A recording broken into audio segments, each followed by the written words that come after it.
Interview का नाम सुनते ही अक्सर दिल की धड़कन बढ़ जाती है ना? तो चलिए आज इस घबराहट को आत्मविश्वास में बदलते हैं। इस गाइड में हम ये जानेंगे कि कैसे सिर्फ 10 मिनट की स्मार्ट तैयारी किसी भी इंटरव्यू में स्टार बना सकती है। आइए शुरू करते हैं। बस ये एक सोच सब कुछ बदल सकती है। इंटरव्यू में आप नौकरी मांगने नहीं बल्कि एक समाधान देने गए हैं। देखिए, कंपनी के पास एक प्रॉब्लम है और आप उसका सल्यूशन है। जब इस सोच के साथ जाया जाता है तो आप सिर्फ एक कैंडिडेट नहीं बल्कि एक एक्सपर्ट की तरह बात करते हैं जो उनकी मदद करने आया है। तो हमारा आज का सफर इन 4 हिस्सों में बटा है। सबसे पहले हम आत्मविश्वास की नींव मजबूत करेंगे, फिर 10 मिनट की स्मार्ट तैयारी की स्ट्रैटेजी सीखेंगे, इसके बाद मुश्किल सवालों का सामना करने की कला को समझेंगे और आखिर में ये जानेंगे कि इंटरव्यू खत्म होने के बाद भी अपनी जीत कैसे पक्की की जाए। किसी भी तरह की टेक्निकल तैयारी से पहले सबसे जरूरी कदम है अपने अंदर आत्मविश्वास जगाना। ये आपके परफॉर्मेंस की नींव है। सीधी सी बात है, अगर कोई खुद अपनी काबिलियत पर भरोसा नहीं करता तो इंटरव्यू लेने वाला कैसे करेगा? पता है, ये एक ऐसी चीज है जो दिखती नहीं पर महसूस हो जाती है। जब कोई कैंडिडेट ये मानकर इंटरव्यू में जाता है कि वो शायद पूरी तरह से काबिल नहीं है, तो इंटरव्यू लेने वाला उस झिझक को भांप लेता है और फिर वही होता है जिसका डर था। डर ही असफलता की वजह बन जाता है। यहीं पर रीफ्रेमिंग की कला काम आती है। मतलब अपने अंदर की नेगेटिव आवाज को एक पॉजिटिव दिशा देना। जैसे मन में आवाज आती है कि अरे यार, मैं तो सबसे अच्छे उदाहरण भूल जाऊंगा, उससे बदलकर खुद को याद दिलाना है मैंने अच्छी तैयारी की है। जब सवाल आएगा तो सही उदाहरण अपने आप दिमाग में आ जाएगा। बस ये छोटा सा बदलाव चिंता को फोकस में बदल देता है। तो इंटरव्यू से ठीक पहले कॉन्फिडेंस बढ़ाने के लिए ये 3 आसान सी तकनीकें हैं। पहला, अपनी सभी सफलताओं की एक लिस्ट बनाकर रखें।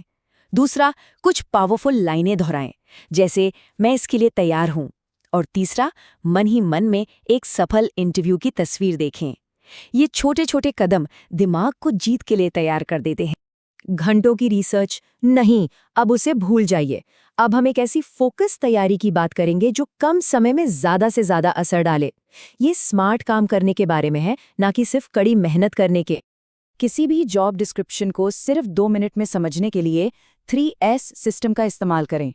स्कोप यानी इस रोल में जिम्मेदारी का दायरा क्या होगा। स्टेक्स यानी इस रोल में सफलता या असफलता का कंपनी पर क्या असर पड़ेगा। और स्किल्स यानी वो कौन से 2-3 जरूरी कौशल हैं जो पहले दिन से ही चाहिए। इससे आप उस रोल की असली जरूरत को तुरंत समझ जाते हैं। कंपनी रिसर्च के लिए MPV पर ध्यान दें। मिशन, प्रोडक्ट और वैल्यूज। उनका मिशन क्या है, वो दुनिया में क्या बदलना चाहते हैं। उनका प्रोडक्ट क्या है, वो क्या बेचते हैं और किसे बेचते हैं। और उनकी वैल्यूज क्या हैं, वो काम कैसे करते हैं। इससे पता चलता है कि आपकी दिलचस्पी सिर्फ नौकरी में नहीं बल्कि उस कंपनी में भी है। तैयारी हो गई, अब बारी है परफॉर्मेंस की। चलिए देखते हैं कि इंटरव्यू के सबसे मुश्किल सवालों का सामना करने के लिए कौन से स्ट्रक्चर्स और स्क्रिप्ट्स सबसे कारगर होते हैं। वो सवाल, आपकी सबसे बड़ी कमजोरी क्या है? ये सवाल लगभग हर इंटरव्यू में आता है और अक्सर लोगों को फंसा देता है। तो इसका सही जवाब कैसे दें जो आपकी ताकत दिखाए, न कि आपकी कमी? सबसे पहले तो ये समझना जरूरी है कि इस सवाल का मकसद आपकी कोई बड़ी गलती निकलवाना नहीं है। इंटरव्यू लेने वाला बस ये देखना चाहता है कि आप खुद को कितना समझते हैं और क्या आप में सीखने और सुधरने की इच्छा है। तो इसे एक जाल नहीं बल्कि अपनी ग्रोथ दिखाने का एक मौका समझें। अपनी कमजोरी के बारे में बताने के लिए AAA मॉडल का इस्तेमाल करें। पहला, अवेयरनेस, एक असली लेकिन कम जोखिम वाली कमजोरी को मानें। फिर एक्शन, बताएं कि इसे सुधारने के लिए आप क्या कदम उठा रहे हैं। और आखिर में एस्पिरेशन, बताएं कि इस सुधार से आप कंपनी के लिए और भी कीमती कैसे बनेंगे। अब बात करते हैं उन सवालों की जहां पूछा जाता है किसी ऐसी सिचुएशन के बारे में बताइए जब ऐसे सवालों के लिए स्टार मेथड का इस्तेमाल करना ही करना है। ये सिर्फ दावे करने के बजाय अपनी काबिलियत का ठोस सबूत देने का एक बेहतरीन तरीका है। स्टार मेथड की शुरुआत होती है S यानी सिचुएशन से। यहाँ अपनी कहानी की एक छोटी सी पृष्ठभूमि बतानी है। फिर आता है T यानी टास्क। उस सिचुएशन में आपका लक्ष्य या आपकी जिम्मेदारी क्या थी। अब सबसे जरूरी हिस्सा A यानी एक्शन। उस लक्ष्य को पूरा करने के लिए आपने खुद क्या किया। यहाँ मैंने शब्द का इस्तेमाल करना है, हमने का नहीं।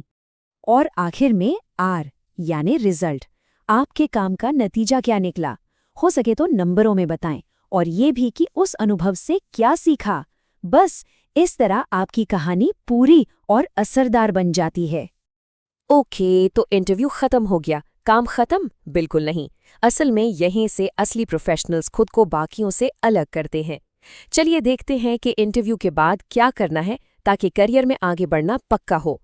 इंटरव्यू रूम से बाहर निकलने के बाद जो होता है वो उतना ही जरूरी है जितना कि इंटरव्यू के अंदर आपके जवाब थे। तो आइए अब इस जरूरी स्टेज पर फोकस करते हैं।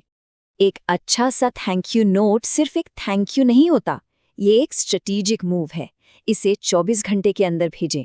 इसमें इंटरव्यू की किसी खास बात का जिक्र करें, अपने स्किल्स को उनकी ज़रूरतों से दोबारा जोड़ें, और हाँ, अगर कोई जवाब ठीक से नहीं दे पाए थे तो उसे सुधारने का ये एक शानदार मौका है। हर इंटरव्यू के बाद एक छोटा सा सेल्फ रिव्यू बहुत ज़रूरी है। खुद से पूछें, क्या अच्छा हुआ, कहाँ सुधार हो सकता है, कौन से सवालों ने चौंका दिया। ये ईमानदारी से किया गया मूल्यांकन भविष्य के लिए सबसे पावरफुल टूल है। अपने परफॉर्मेंस को कंटेंट, कम्युनिकेशन और तैयारी, इन 3 हिस्सों में बांट कर देखें। पता है, हर इंटरव्यू एक जीत है अगर उससे कुछ सीखा जाए, नतीजा चाहे जो भी हो। इस सेल्फ रिव्यू से आपको अपनी स्किल गैप्स का पता चलता है। उन कमियों को पहचानें और उन्हें दूर करने के लिए एक प्लान बनाएं। लगातार सुधार की यही चाबी है। तो इस एक सोच के साथ आज की बात खत्म करते हैं। क्या हो अगर हर न कोई नाकामी ना हो, बल्कि आपकी अगली हाँ के लिए सिर्फ एक ज़रूरी डेटा पॉइंट हो। हर रिजेक्शन कुछ सिखाता है और मंजिल के एक कदम और करीब ले जाता है।